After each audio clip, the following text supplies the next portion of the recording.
Jackpot ang New York Knicks mga idol. Kumpirmado, Jordan Clarkson pumirma na ng kontrata sa Knicks.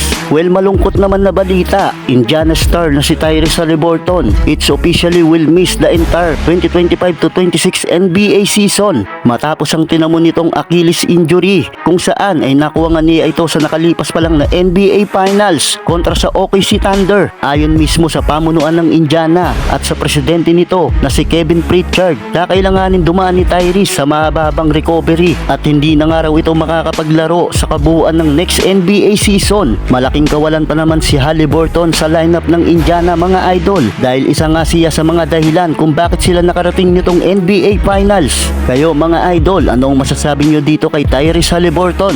Mapunta naman tayo sa trade update. According to report by Shams Charania, Norman Powell traded na ng LA Clippers papuntang Miami Heat via 3 teams trade, kung saan mapupunta si Powell sa Miami, kapalit niya si John Collins na makukuha naman ng LA Clippers, habang marireceive naman ng Utah Jazz itong si Kevin Love, Kyle Anderson at 2 second round picks. Samantala, nag-agree din si Paolo Banchero sa 5-year max contract deal worth of 287 million max extension para sa Orlando Magic.